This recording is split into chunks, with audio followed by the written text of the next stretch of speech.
موضوع پر مسح کرنے کی جو مسائل ہے، سفر میں انسان ہے تو پاؤں دھونے میں تھوڑی مشکل ہے، دقت ہے، تو موضوع پر مسح کرنے میں آسانی ہے۔ اسی طرح سردیاں آ رہی ہیں، سردیوں میں بعض لوگوں کو پاؤں دھونے میں صبح سے اٹھ کر جو ہے مشقت ہے، دقت ہے یا بڑھاپا ہے، تو ایک سہولت ہے شریعت نے دی کہ مسح کر لیا جائے، مسح کی گنجائش ہے۔ اب پاؤں کا دھونا بہتر ہے لیکن مسح کی گنجائش ہے۔ اب موضع پر مسح کی جو شرائط ہے، کچھ شرائط ہے، ان شرائط کو وہ شرائط پوری ہو تو پھر مسح کر سکتا ہے۔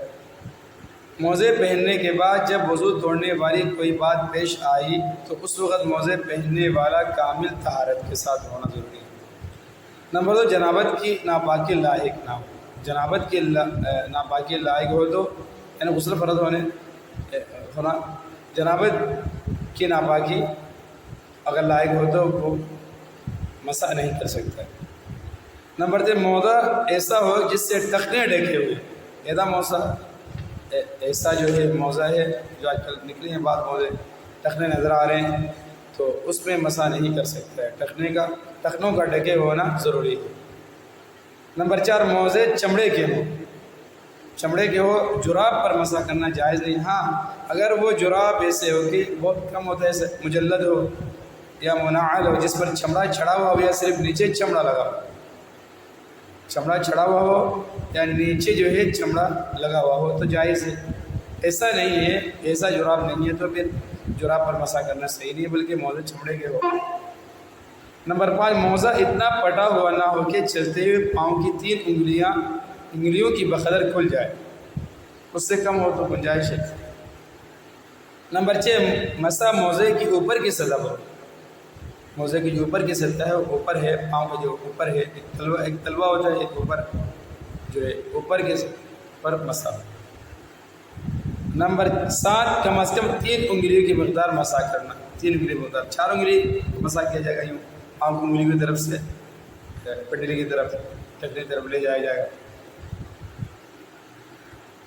لیکن 3 انگلیوں سے کسی نے مسح کیا ہے ہو جائے گا، کم از کم 3 انگلی، اس سے کم 2 انگلیوں سے کسی نے مسح کیا نہیں ہو۔ اگر کسی کا وضو نہ ہو اور وہ موزہ پہن لے، وضو نہیں ہے موزہ پہن لیا تو ان پر مسح جائز ہے۔ موزہ پہننا پڑے گا وضو کی حالت، پھر دوبارہ وضو ٹوٹ جائے تو اس پر پاؤں دھونے کی بجائے مسح کر سکتا ہے، یہ پہنتے وقت وضو کی حالت۔ اسی طرح صرف پاؤں دھو کر موزے پہن لے، پاؤں دھویا موزہ پہن لے، باقی وضو نہیں کیا تب بھی مسح جائز نہیں، یعنی مکمل وضو کے ساتھ موزہ پہنا ہو، پاؤں دھو کر موزہ پہنا، مکمل وضو کے ساتھ پاؤں دھویا جائے گا۔ اگر پاؤں دھو کر موزے پہنے اور پھر مکمل وضو کیا، پاؤں دھو کر موزہ پہنا پھر مکمل وضو کے جو بقیہ جو ہے فرائض ہے وہ ادا کیا، اس کے بعد وضو ٹوٹا تو مسح جائز ہے، گنجائش ہے۔ اور اگر پاؤں دھو کر موزے پہن لیے، اس کے بعد باقی وضو کرنا شروع کیا، پاؤں دھو کر موزہ پہنا، بقیہ جو وضو کے جو فرائض ہے، مسح کرنا ہے، ہاتھ دھونا ہے، چہرہ دھونا ہے، وہ کرنا شروع کیا، ابھی وضو مکمل نہیں کیا تھا کہ وضو ٹوٹ گیا تو اب بھی مسح جائز ہے۔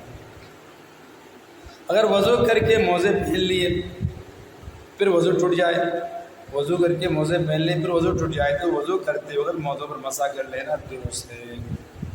اور اگر موزہ اتار کر پاؤں دھوئے تو یہ زیادہ بہتر ہے، پاؤں دھوئے تو زیادہ بہتر ہے، لیکن شریعت نے سہولت دی ہے مسح کرنے کی بھی، اگر پاؤں دھونے میں مشقت ہے، دقت ہے، مسح کر لے، سفر ہے، زیادہ سردی ہے، پانی کی کمی ہے،